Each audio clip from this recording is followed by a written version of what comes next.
नाज़रीन, मैं हूँ इरशाद खोखर, आप देख रहे हैं चैनल थर्ड पार्टी एनालिस्ट। मैं आपको बताता रहता हूँ कि गंदम पे, आटे पे कितनी वो करप्शन हो रही है, लेकिन आज की एक दिलचस्प रिपोर्ट है कि वो जो गंदम पे करप्शन हो रही है, जो कमीशन है वसूल, वो झगड़ा खुद वज़ीर आला सिंध सैयद मुराद अली शाह के घर तक पहुँच गया। और वज़ीर आला सिंध साहब ने कल तलब भी किया सेक्रेटरी खुराक को, डायरेक्टर फूड को, कि वहाँ क्या आया और 15 लाख बोरी गंदम की कहाँ गई, इसका तो पता लगाया जाए। और बाकी ये ड्राइंग टीचर्स जो है ना, ये ड्राइंग टीचर हैं, कितने प्रो फार्मा की भरमार इनके फूड वालों की, लेकिन वहाँ पे 3 प्रो फार्मा ऐसे भी आए हैं जो सब पे भारी हैं। वो 3 प्रो फार्मा किसने बनवाए हैं? चीफ सेक्रेटरी सिंध ने। अब उसको किस तरह जो है वो हल किया जाए, सब अब उसमें लगे हुए हैं। बाकी आज की रिपोर्ट में ये भी शामिल है कि किसके 35 लाख रुपए पानी में वो क्यों गए। और बाकी एक वो खलाई शटल मैंने आपको बताया था कि फ़ज़ाई दौरा नहीं, खलाई दौरा जो डायरेक्टर फूड करके आए थे कश्मीर में, उसकी भी आज की रिपोर्ट में और भी कुछ जो है चीज़ें शामिल हैं। तो वो दोस्त जिन्होंने अभी तक हमारा चैनल सब्सक्राइब नहीं किया है, सब्सक्राइब करें और वीडियो अच्छी लगे तो दोस्तों के साथ शेयर ज़रूर करें। नाज़रीन, सबसे पहले मैं आपको बताऊँ कि ये 35 लाख रुपये किसके पानी में गए। एक आर्डर होता है 25 मेरे ख्याल में अप्रैल को, डिफ़ॉल्टर नेब का केस, मैंने पहले भी एक व्लॉग में आपको बताया था, मजहर शाह गंबट के ज़िला खैरपुर के, उसको जाके रिपोर्ट पोस्टिंग देते हैं डायरेक्टर फूड साहब। वो जैकबाबाद में उसकी पोस्टिंग हो जाती है। अब जैकबाबाद में गया तो फिर मेरा व्लॉग भी आ गया। तो पहले ही जब भी इन्होंने पॉलिसी बनाई थी कि अब देखें तो ढीठ शाह के काम तो देखें कि खुद निकालते हैं कि डिफ़ॉल्टर्स को नहीं देना है, ये पैरा 7 सिंध कैबिनेट की खिलाफ वर्जी होगी, और खुद जानबूझ के उसको 35 लाख रुपए उनसे लेके उनको जो है वहाँ पे भेज दिया। तो वहाँ क्या हुआ, वहाँ पे थोड़ा मसला हो गया। अब मसला क्यों हुआ उसके भी पूरे रीज़न बताता हूँ। कि वहाँ से रिकॉर्ड मंगवाया गया कि इसका रिकॉर्ड तो मंगवाएं, इसका लाड़काना रीजन में तो रिकॉर्ड है नहीं, तो रिकॉर्ड सक्कर रीजन से, खैरपुर से। तो वहाँ का जो उस वक्त DFC था निज़ाकत हिस्बानी, उसने पूरा काला अच्छा सफ़ेद चिट्ठा लिख के जो है ऐसा करके काला करके भेज दिया कि इसके ये कारनामे। तो फिर अब वो मामला जो है बेकरफर हुआ। अब उसको पोस्टिंग नहीं, तो फिर 35 लाख का मसला। और पोस्टिंग क्यों नहीं हुई, जबकि वहाँ पे एक और डिफ़ॉल्टर रंजन मल्लक, जो मैं आपको बताता हूँ कश्मीर में, वो बैठा हुआ है। अब वो बैठा हुआ है तो सवाल ये पैदा होता है कि ये क्यों नहीं है। अब फ़र्क ये है कि रंजन मल्लक या बाकी जो भी डिफ़ॉल्टर बैठे हैं वो या तो हसन अली मक्सी के थ्रू आए हैं, और रंजन मल्लक तो वो रईस शरीफ मीरानी जो उनके पपीट हैं, जो कमदार हैं मुकेश चावला के, और इसरार खोसो, उनकी बदौलत आया। तो उसमें मुकेश चावला इन्वॉल्व था, तो अब वो तो टिक जाएगा। लेकिन मजहर शाह जो बता रहा हूँ उसमें ये सीधी डील की थी, खुद 35 लाख रुपए लिए थे इमदाद शाह ने। तो अब वो जब वो मामला आया तो वो कैसे टिक पाएगा। तो मेरे ख्याल में 31 मई को मैं अभी देख रहा था, मेरे पास नोटिफिकेशन है कि उनको जो है आखिर ये कहा गया कि इसको हटा दिया गया है कि इसकी पोस्टिंग नहीं हो सकती। अब वो जब मुझे तो मेरे ज़राए बता रहे हैं कि शाह के पास गया, डायरेक्टर के पास गया, मेरे 35 लाख, उन्होंने कहा मैंने तो आपको ऑर्डर करके दिया था, अब आपकी किस्मत, आपका नहीं टिक सका, कई लोगों के टिक जाते हैं। अब ये अगर मिनिस्टर के थ्रू जाते शाह साहब तो वो आपका भी वो हो जाता है। लेकिन अब वो देखें कि उसको 35 लाख रुपए मिलते ही नहीं है, ये मेरे ज़राए की इतलात है। बाकी मैंने आपको बताया कि वो ड्राइंग टीचर वाली कहानी, लेकिन ड्राइंग टीचर वाले से पहले मैं आपको बता दूं कि वज़ीर आला सिंध साहब ने कि घर के झगड़े से पहले कि उन्होंने कल तलब किया, किसको तलब किया, डायरेक्टर फूड भी गए, सेक्रेटरी फूड भी गए कि हाँ भाई अब बताएं रिकॉर्ड में क्या है। रिकॉर्ड में ये है कि 15 लाख बोरी, जो मैंने आपको बताया कि 15 लाख बोरी कहाँ गई, कि 15 लाख बोरी हमने कैप्चर की है। और 15 लाख बोरी ज़ाहिर तो करें, अब ज़ाहिर कहाँ से हो वो, जब इन्होंने, मैंने आपको गुज़श्ता 3 व्लॉग्स में बता चुका हूँ कि दादू हो, खैरपुर हो, सोबूदेर हो, सेठारजा, हत्ता के चूंडको में भी जहाँ भी गया है ये तूफ़ानी दौरे पे, इमदाद शाह 400 रुपये बोरी पे वो कमीशन लेके सारी वो उन्होंने जो है तय कर दी। उसमें वो मुझे पता चल रहा है कि वो जो खैरपुर वाला मामला है उसमें तो खुद जो है वो एक इसके जो सईदाबाद वाले व्यापारी भी उसमें शामिल थे, उन्होंने वो सारी डील कराई, वो सारा काम। तो अब गंदम कहाँ से आए, एक तरफ आप जो डील करके दे रहे हैं, अब वो फंसे कहाँ है, जो मैं आपको बता रहा हूँ कि ये ड्राइंग टीचर वाली कहानी। कि ड्राइंग टीचर वाली कहानी ये कि ये जो सेक्रेटरी खुराक आए थे और ये डायरेक्टर इनके इतने प्रो फार्मा, ये इस तरह बनाए, ये इस तरह बनाए, ये इस तरह, तो मुझे वो लग रहा था कि ये कोई ड्राइंग टीचर हैं, ये अफसर नहीं है, ये प्रो फार्मा से क्या कहूँ पेट भरेंगे या करप्शन कम होगी, कुछ भी नहीं। सारा कुछ उस प्रो फार्मा के पीछे भी जो है सारी करप्शन थी कि इनको उलझाए रख के इनसे जो जितना माल समेटा जाए। और इस दौरान चीफ सेक्रेटरी सिंध जनाब जो है सोहेल राजपूत साहब, उनको थोड़ा ख्याल आ गया, उन्होंने इनको जो है 3 प्रो फार्मा बना के दिए हैं कि अब जो कैप्चर वीट जो कब्ज़े में ली जा रही है उसकी इस तरह जो है डिस्ट्रिक्ट वाइज, सेंटर वाइज और ये जो है प्रो फार्मा बना के दें और इसकी जो है क्या पेमेंट होती है पता तो चले कि ये जो शो कर रहे हैं कि वहाँ से इतनी गंदम, वहाँ से इतनी गंदम, वो कहाँ है। अब वहाँ जाके फंसे हैं। अब कल सेक्रेटरी चीफ मिनिस्टर साहब के पास जो मीटिंग थी, अब वहाँ पे वो तकड़ा है डायरेक्टर, मुझे पता है कि वो तो इतनी वो ये भी हो रहा है, वो भी हो रहा है।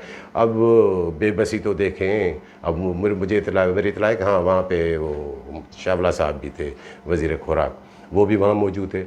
अब कहाँ है गंदम? वज़ीर आला भी अब चीख रहा है कि आपने इतने ऐलानात कर दिए, मुझे ये हर सूरत में प्रोक्योरमेंट चाहिए, मुझे करके दिखाएं। अब कहाँ करके दिखाएं? ओ चीफ मिनिस्टर साहब, इनको ऐसा ना कहें, ये करके दिखाएंगे आपको सिर्फ कागजी कार्रवाई। अभी भी 15-20 लाख बोरी गायब हैं, सिर्फ इन्होंने जितने ये चोरों चक्के जो है गंदम खरीदारी में लगाए 50-60 करोड़ रुपए लेके, तो उन्होंने तो अपने ही पेट भरे हैं ना, बिल भरे हैं ना उन्होंने। सिर्फ गंदम कहाँ है? अभी आप इनको प्रेशर देंगे तो ये फिर और बिल निकाल के फिर वो आखिर में पता चल जाएगा कि कितनी गंदम है। अब ये इसी की भरमार होगी, इनको छोड़ दें, इनसे गंदम की खरीदारी। अब मैं 3 ही किरदार बताता हूँ आपको मैं, कि एक जो है मुकेश चावला, उसका मास्टरमाइंड में सबसे पहले तो मैं पहले भी आपको बता चुका हूँ कि अगर चीफ मिनिस्टर साहब को कुछ करना है तो चावला को करे, लेकिन वहाँ बेबस, वहाँ जरदारी और फरहाल टारपुर साहिबा का मसला है, उसमें कैसे।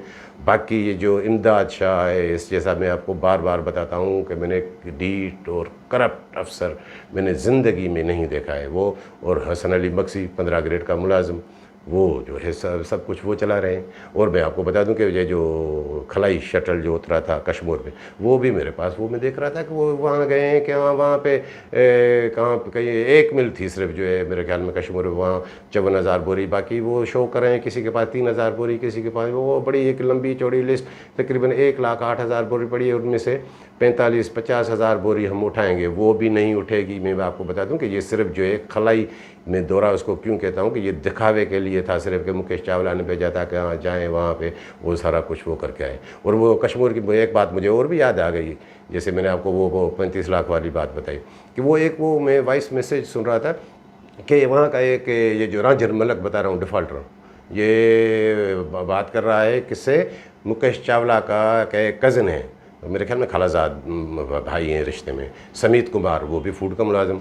अब वो उनको कह रहा है कि जितनी ये जो थोड़ी बहुत ये गंदम जो हुआ है, कमिटमेंट हुई है, जो बारगेनिंग की है उनसे ले नेगोशिएशन करके लिए, तो उसकी पेमेंट तो उनको कह रहा है कि वो भाई वो तो मुझे नहीं दे रहे हैं, वो कह रहे हैं कि हम दीवान को पेमेंट करेंगे। क्यों नहीं दीवान को पेमेंट करेंगे? किसी की भी ज़ाहिर है वो मुकेश चावला का रिश्तेदार है तो वो उस पर वो ज़्यादा करेंगे, कहाँ उसकी खुशनुदी हासिल करेंगे।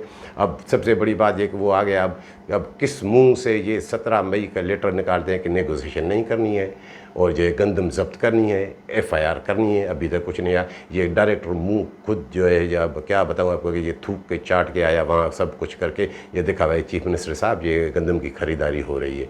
कुछ भी नहीं है इनका ये धंधा। मुझे तो लगता है कि ये किसी आइंदा व्लॉग में बताऊँगा कि ये जून से भी ये आगे निकालेंगे और इन्होंने 2020 में से हुआ है और उसके पीछे क्या है, और बाकी जो है फिर वो एक्सप्लेनेशन किस किस के अब वो क्या मरहला आएगा ये किसी और व्लॉग में बताऊँगा, वरना व्लॉग जो है थोड़ा वो लंबा हो जाएगा।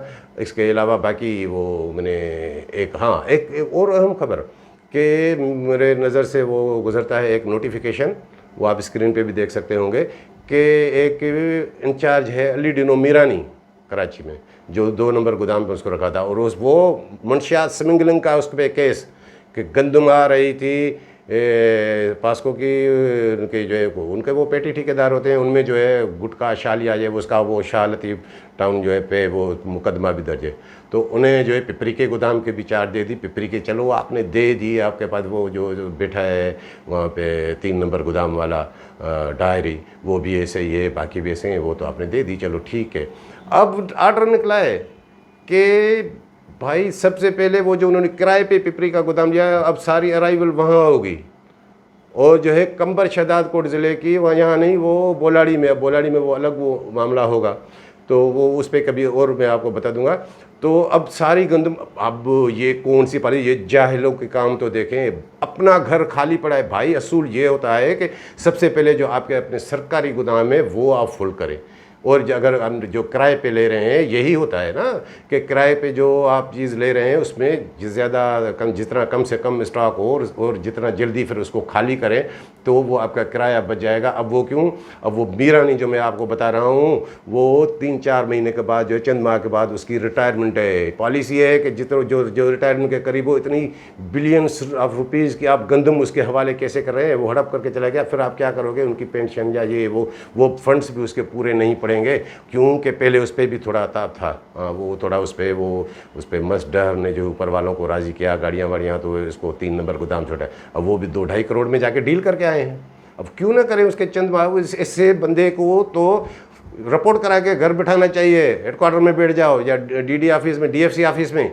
उसको तो पोस्टिंग नहीं मिलनी चाहिए जो चंद माह के बाद रिटायर होने वाले हैं। अब उनको ये मेहरबानी हो गई है, जाहिर है ये मुकेश चावला और डायरेक्टर और अली मक्सी और उनके बगैर तो नहीं हो सकती। और अब सारी गंदम भी वहाँ भेजे, उसको भरपूर जो कमीशन का और इनका वो मौका दे। बाकी मैंने आपको जो एक किस्सा बताया कि वज़ीर आला सिंध साहब के घर तक ये करप्शन के किस्से पहुँच गए हैं, घर तक मतलब जामशोरो। अब ये कल का किस्सा बता रहा हूँ कि कल वहाँ पे 3 ट्रकें पकड़ी जाती हैं। वो जो उन्होंने वहाँ पर चीते बिठाए हैं ना वहाँ पे, वो नोमान कुरैशी। अब वो नोमान कुरैशी के लिए मुझे पता चला है कि वो उसको तो पहले सेक्रेटरी ने कहा था कि इसको हेडक्वार्टर बिठाएं, गुज़श्ता विलाग में भी बताया था। अब वो उस पर मेहरबान क्योंकि मकसूद घुमरो उस पर मेहरबान, तो सेक्रेटरी मेहरबान सारा, वो भी कमाऊ पुत्र। और अली मक्सी से, उसके बाद जो अली मक्सी से भी उसकी जो है वो सेटिंग हो गई, सबसे उसकी सेटिंग। अब वो पेटारो की चौकी पे, अब वो तो वो है ना, उनको पता है कि अली मक्सी के अलावा तो किसी को लिफ्ट ही नहीं करानी है। तो वहाँ 3 ट्रक आते हैं, भान सईदाबाद से निकलते हैं। मुझे जो पता चला एक वो सिद्दीक मेमन हैं, वो मुझे याद है कि ये आपने सलीम बाजारी का नाम तो अभी सुना है, वो एक मरहूम फूड के जो डिप्टी डायरेक्टर भी रहे और डायरेक्टर तक भी वो गए, एडिशनल डायरेक्टर भी, मजीद बाजारी साहब मरहूम, अल्लाह उनको गरी के रहमत करे। मैं उनको जानता था, अच्छी तरीके से जानता था। उनके साथ उनके जितने भी सारे काम होते थे वो सब कुछ वो सिद्दीक मेमन, वो अभी तक ज़िंदा है, वो करते थे। तो उनके दामाद भी हैं और जो उनके मेरे ख्याल में भतीजे भी हैं, बासित मेमन, उनके ट्रक निकलते हैं भान सईदाबाद से। जब यहाँ आते हैं तो भाई रोको, उन्होंने कहा भाई हम ये फ़लाँ ये इनकी नहीं, 8,000 रुपये फ़ी ट्रक। चीफ मिनिस्टर साहब, ये आप तक भी ये शिकायत पहुँची होगी, तो बाकी सिंध में क्या हो रहा। 8,000 रुपये फ़ी ट्रक, पहले तो वो ट्रक निकले क्यों, 8,000 का मामला आ गया तो फिर सलीम बाजारी तक वो मामला चला गया। पहले तो उन्होंने वो खूब की, उसमें नोमान कुरैशी वो हल्की तबीयत क्या उन्होंने किया, वो मेरे ख्याल में वहाँ पे डीएफसी जो है वो फराज आलम वो भी मौजूद थे। तो वो मामला आखिर सलीम तक पहुँच, सलीम बाजारी तो वो अपने आप को चीफ मिनिस्टर समझता है, और चीफ मिनिस्टर वो क्यों ना समझे। वो सीएम का सारा हल्का, मैंने आपको पहले भी 1-2 व्लॉग में बताया कि सारा हल्का ही वो चलाता है, सबको फेस वो करता है। और वो तो उनको अब उनकी तो लिए ये बेइज्जती की बात कि ये 24,000 रुपये 3 ट्रक पे या 8,000 रुपये हम क्यों कमीशन दे भाई। वो तो वहाँ के अपने आप को राजा समझते हैं। तो फ़ोन आ गया तो तलखी हो गई, मामला सेक्रेटरी तक जाके पहुंचा। आखिर में यहाँ तक नौबत आ गई कि जिन्होंने जब तलखी हो गई तो डिप्टी कमिश्नर को भी फ़ोन गया सलीम बाजा के इनको आके जो है गिरफ़्तार करें। भाई बात समझें कि ये गंदम की करप्शन कहाँ कहाँ ये जा रही है। अब मुझे ये बताएं कि ये वज़ीर आला सिंध के घर का झगड़ा है या नहीं, कितना करीब है सलीम बाजारी उनके। तो ये अब क्या मेरे तक इतला पहुँची है वज़ीर आला सिंध साहब के, नहीं पता कि ये क्या हो रहा है, ये मुकेश चावला क्या कर रहा है, ये डायरेक्टर फूड क्या कर रहा है, ये मकसूद घुमरो चपड़ासी क्या कर रहा है, ये सब कुछ तो ये वज़ीर आला सिंध के। अब ये गंदम के अब ये देखेंगे, अब ये 15 लाख बोरी भी जो है वो कहाँ से वो निकलती हैं।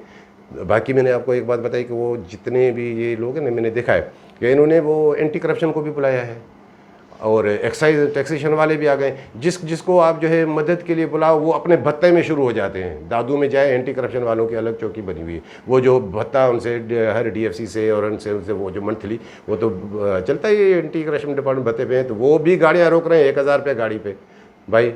फिर जो है जामशोरों में आ जाए तो जामशोरों में भी वो तो, और इसके अलावा एक्साइज़ वाले जो है इन्होंने जो कराची में जो बिठाए, कराची में जो ये मिल वालों के लिए ट्रक आ रहे हैं ना वो छोड़ रहे हैं, लेकिन 500 रुपये उस पर भी ले रहे हैं। और फिर वो जो 50-60 हज़ार जो है डेली जो है 1 लाख 2 लाख बाकी जो चोरी वाली गंदम है उस पर तो वो ज़ाहिर है वो 35-40 हज़ार रुपये वो लेते हैं फी ट्रक पे, वो भी छोड़ते हैं, तो जो बनता है तो वो उनको भी हिस्सा मिलता है। अब एक्साइज़ वालों को भी जो इसमें, लेकिन एक्साइज़ वाले मैंने देखा है कि वो थोड़ा वो दूर रहते हैं। तो ये सारी करप्शन, जिसको बुलाएं करप्शन ही करेंगे। अब ये गंदम की ख़रीदारी करेंगे, ये अवाम को रिलीफ देंगे, या आटा सस्ता करेंगे, और भी कई कहानी है इनके जो है ना, इन्होंने आगे जो कुछ सोचा है वो भी किसी आइंदा व्लॉग में बताऊँगा। नाज़रीन, तो ये थी आज की वीडियो पसंद आई हो तो दोस्तों के साथ शेयर ज़रूर कीजिएगा। मिलेंगे अगली वीडियो के साथ।